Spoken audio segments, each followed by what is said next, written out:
At 24,000 feet, the B-17 split in half. The front of the bomber lurched forward, engines coughing black smoke. The tail twisted violently, torn from the fuselage by a German fighter's cannon fire. Inside that falling tail, strapped into twin .50 caliber guns, Staff Sergeant Eugene Moran didn't scream. He didn't pray. He pulled the triggers. It was November 29, 1943. Moran's crew had flown out from RAF's Netterton Heath that morning, one of over 300 bombers in a raid targeting the Focke-Wulf aircraft factory in Bremen. The Germans were ready. By the time Rikki-Tikki-Tavi, a B-17F assigned to the 339th Bomb Squadron, reached the IP initial point, they were already taking flak so thick it looked like flying through ink. Fighters swarmed in, Messerschmitts, Focke-Wulfs, even a few twin-engines Ersters. They weren't shooting to disable, they were shooting to kill. Moran was in the tail, the loneliest spot in the sky. His job? Protect the bomber's 6. Behind him was nothing but empty air and the chance of death coming fast. He'd done it before 24 missions. He knew the sounds, the shudder of a near miss, the flicker of tracers outside his plexiglass bubble, but nothing prepared him for what hit them that day. A 20mm shell exploded just forward of the waist. The noise wasn't thunder, it was metal screaming. Then the fuselage cracked. The main spar gave out, and the B-17, designed to survive almost anything, came apart like it had been unzipped. Moran saw the rest of the plane vanish above him, tumbling forward into fire and smoke. Now he was alone, falling. The tail was spinning but not tumbling. Stabilizers still held shape, turning what should have been a death plummet into a deadly glide. He had seconds, maybe less. His parachute stored in the fuselage was gone. The emergency one strapped to his chest. Shredded by shrapnel. No escape, just the guns. Then came the shadows, German fighters circling the debris, looking for kills or confirmation. Moran gritted his teeth, swiveled his turret, and squeezed the trigger. The guns barked, the sky lit up. Whether he hit anything didn't matter. What mattered was that he wasn't done. This wasn't the end of his war. Not yet. Long before he fell through the sky with guns blazing, Eugene Paul Moran was just a skinny kid from Wisconsin who learned how to work hard before he learned how to shoot. Born in 1924 in the rural town of Soldiers Grove, he spent his youth milking cows, chopping wood, and riding a hand-me-down bicycle through dirt roads that turned to rivers every spring. He wasn't the biggest in his class or the loudest, but he had a sense of duty that ran deep. When the Japanese attacked Pearl Harbor, he was 17. By 18, he was in uniform. He volunteered for the Army Air Forces, hoping to fly, but pilots' lots were scarce. After basic training, they handed him a set of earphones, a pair of goggles, and pointed him toward a gunner school in Las Vegas. It wasn't glamorous. No shiny cockpit, no parade, just hours of crawling through mock fuselages, firing at skeet pulled. On cables, learning to recognize German silhouettes from grainy photos, he trained on twin .50 caliber Brownings mounted in tail positions, cold, cramped, and isolated, the last line of defense. B-17 tail gunners were called many things: lone wolves, last men, coffin riders. Their job was to protect the bomber's rear quadrant, watching for enemy fighters that came in fast and from behind. Most men avoided the tail position, too vulnerable, too exposed. But Moran didn't complain. He said little, listened more. And when the instructor asked who wanted the tail, he raised his hand. After gunnery school, he was assigned to the 339th Bomb Squadron, 96th Bomb Group, based at RAF's Netterton Heath in England. By late 1943, the air war over Europe had become a brutal math problem. Bombers went up, some didn't come back. Crews were rotated based on survival, not comfort. Moran flew mission after mission, each time climbing into the freezing steel tube that passed for a tail turret. The cold at altitude could turn sweat into ice in seconds. Oxygen masks iced over, flacked or through fuselages like tinfoil. Yet he kept going. The crew of the Rikki-Tikki-Tavi had become a family of sorts. 10 men, some still teenagers. Pilot Linwood Langley, calm under pressure. Co-pilot Berlin Suppresso, who cracked jokes before takeoff. Waist gunners Sweeto and King, always the first to check on him after a mission. They flew together, drank together, wrote home together. And on November 29th, they were told it would be an easy target: Bremen again. Heavy flak, but nothing new. They loaded up, climbed aboard, and took off into a gray morning sky that no one would forget. The sky over Bremen was supposed to be predictable. The flak batteries were mapped, the fighter routes expected. At mission briefing, they'd said the defenses were heavy but manageable, standard risk. But that morning, the German response was anything but standard. Rikki-Tikki-Tavi climbed to bombing altitude with the rest of the 96th Bomb Group, engines humming like clockwork. Formation flying was key-tight, disciplined, overlapping fields of fire. Any gap and the Germans would find it. As they crossed the Dutch coast, visibility dropped. Thin clouds scattered across the formation, breaking lines of sight. In the distance, flak bursts started to pepper the sky, black puffs like mold on blue linen. Then came the sound, distant at first, then closer. The angry buzz of enemy fighters diving in from high 2 o'clock. Dozens of Messerschmitt Bf 109 seconds and Focke-Wulf 190 seconds tore into the lead group, guns blazing. German pilots had a tactic: aim for the cockpit or engines, break formation, isolate stragglers, and let the flak finish the job, and it worked. Bombers exploded mid-air. Men bailed out with limbs missing. Others rode their planes into the ground. Moran's tail turret shook from every jolt. He fired short bursts, keeping fighters off their six, calling out positions over the intercom. "Bandit low right 3 o'clock," he shouted.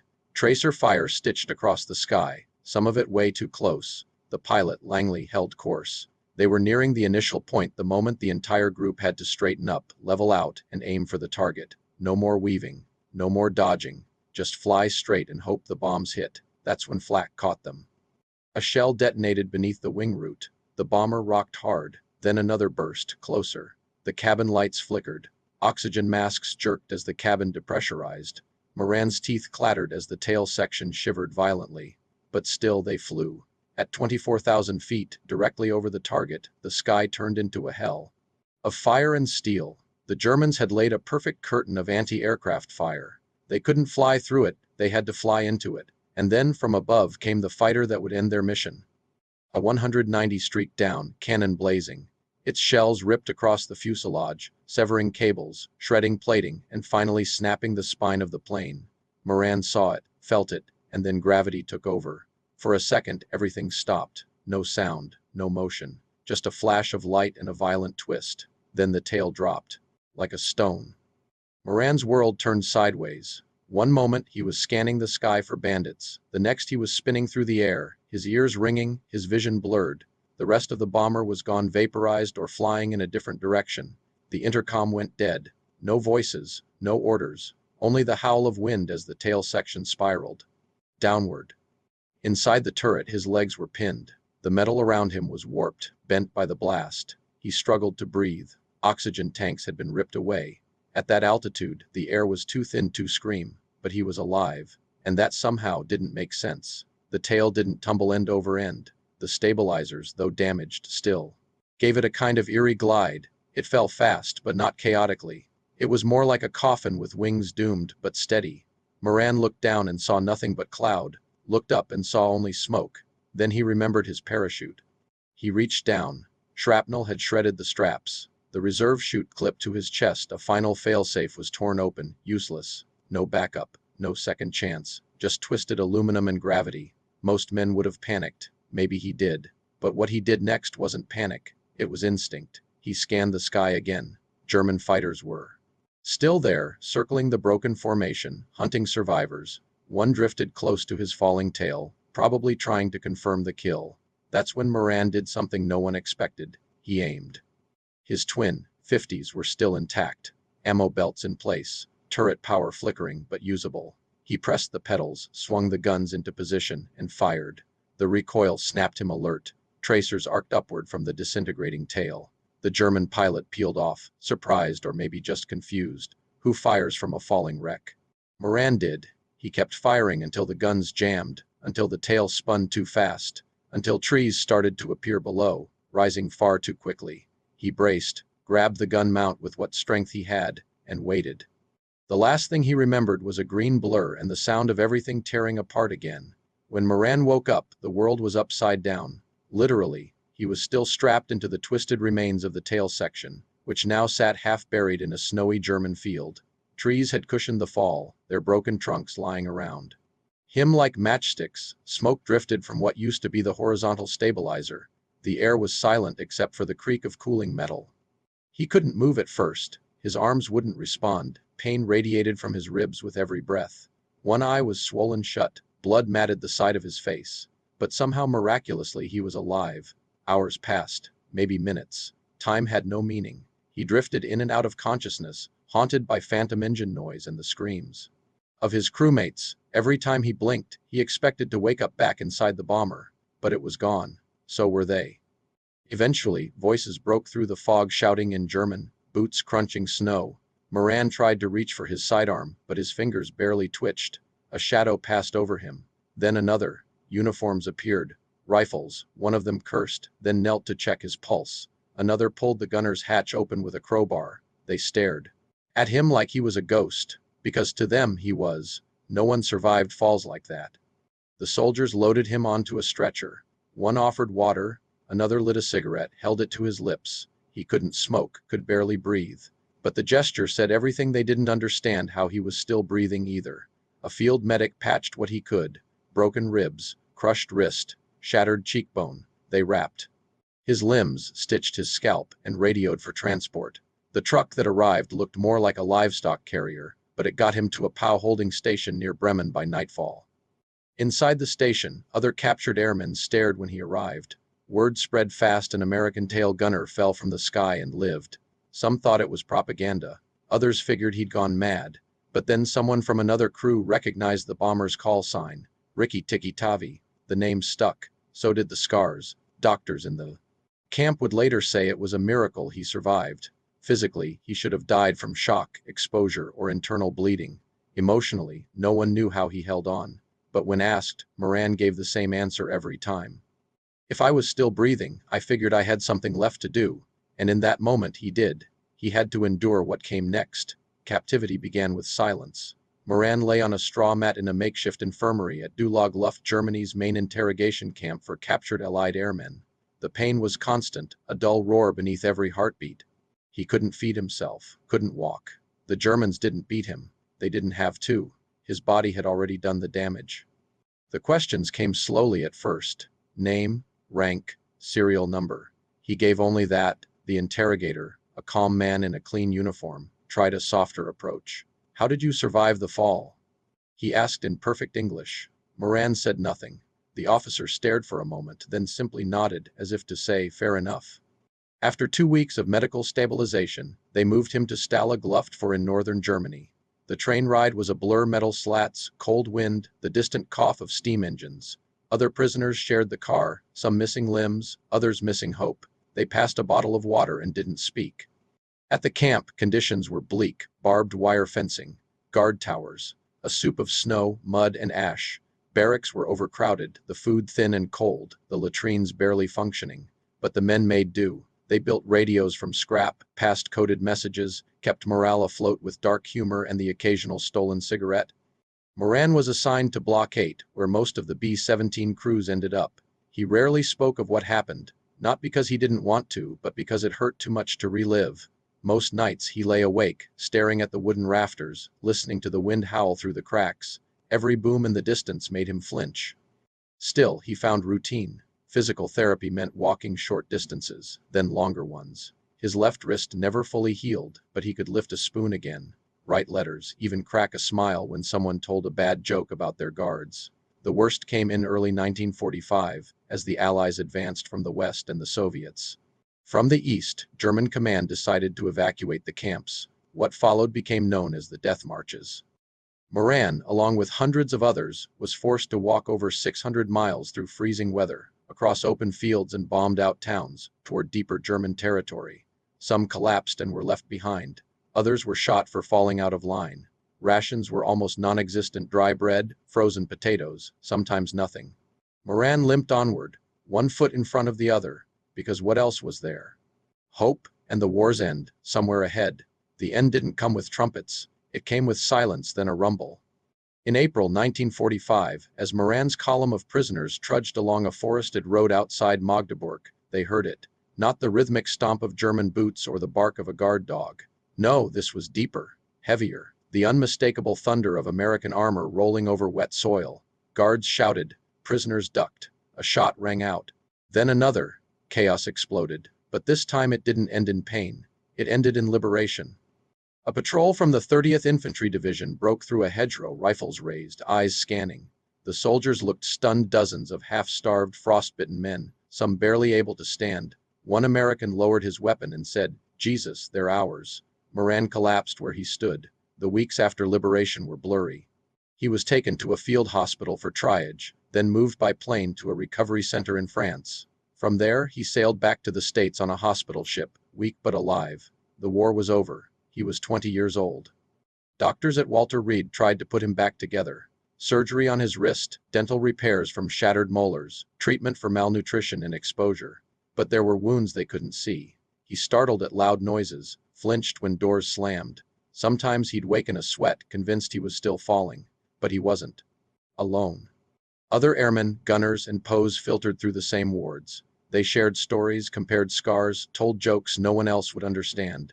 One even drew a cartoon of Moran's tail section falling from the sky with the caption, "Next stop Berlin." He laughed so hard he nearly broke a stitch. For his actions, Moran received the Purple Heart, the Air Medal with Oak Leaf Cluster, and the European African Middle Eastern Campaign Medal. But he didn't talk about that. Not to reporters, not to friends, not even to family. To him, he hadn't done anything special. He'd just stayed alive. He went home to Soldiers Grove and tried to be normal. Took a job at a lumber mill. Married a girl named Helen who'd waded through silence and telegrams. Had kids, coached Little League. He'd walk with a slight limp and never regain full use of his left hand, but he built furniture that still stands today. When neighbors asked what he did in the war, he'd shrug and say, "Fell out of a plane, landed hard." That was it. It took decades for the full story to come out. In the late 1980s, a local historian working on a book about Wisconsin veterans stumbled upon a curious mention in a declassified Air Force report: tail gunner survived fall from 24,000 feet, no parachute. It seemed impossible. He tracked down the name. Eugene P. Moran, called his number. Got a polite "he's not interested." But curiosity has a way of circling back. A few years later, in 1993, a young reporter for a regional veterans magazine reached out again, this time with a promise. "You tell it your way," he said, "or no way at all." Moran agreed. What followed was a flood. Letters from fellow POWs, retired airmen who remembered hearing the story over black coffee in dusty VFW halls.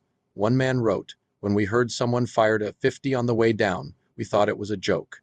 But it gave us hope that someone could fight even while falling. The Air Force took notice. So did historians, a documentary." Crew requested an interview. Moran declined. He didn't want cameras. But he did agree to meet one man in person: retired German pilot Dieter Koch, who'd flown during the Bremen raid. Koch had heard rumors. A tail gunner who kept shooting even as his plane fell in pieces, he recalled.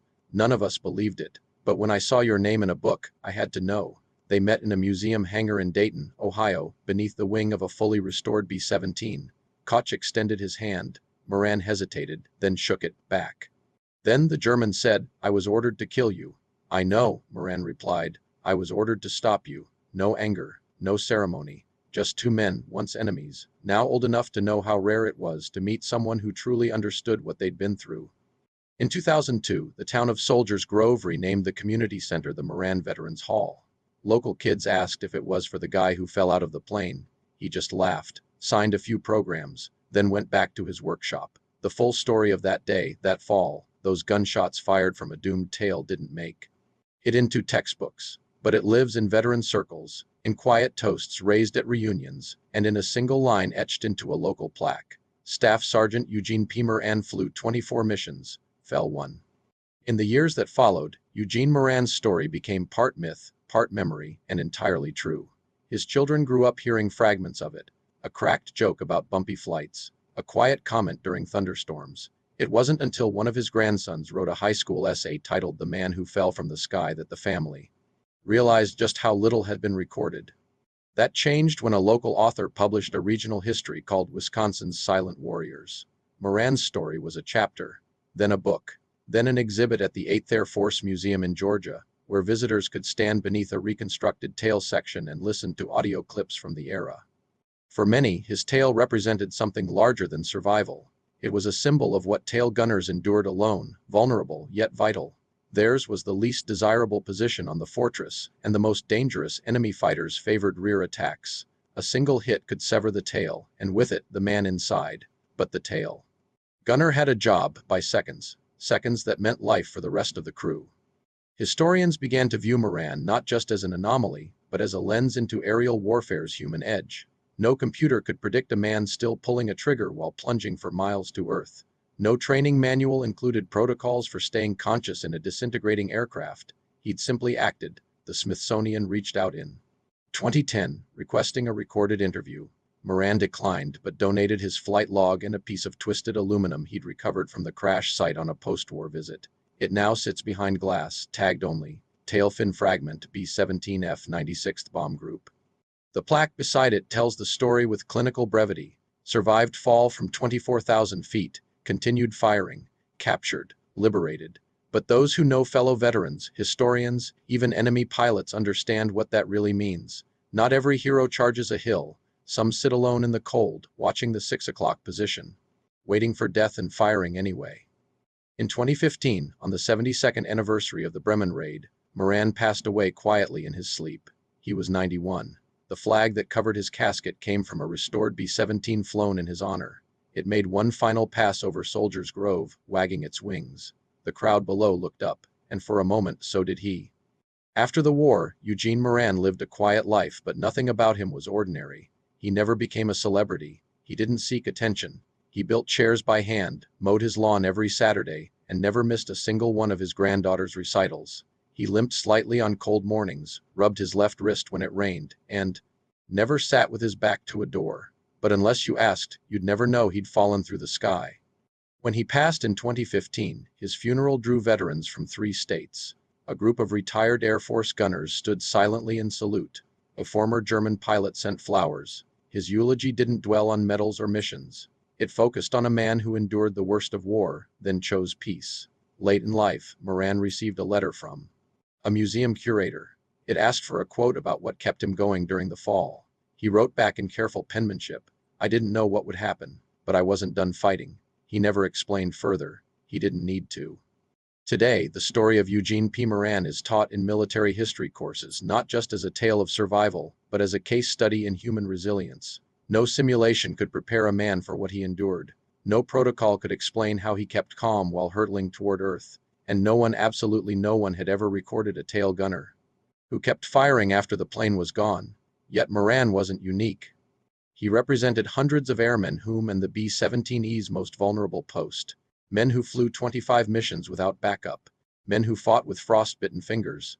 Men who knew that if the bomber broke apart, they'd be the first to die. This composite story draws from 10 documented cases of tail gunners shot down in WW2, including 2 confirmed survivors of mid-air breakups.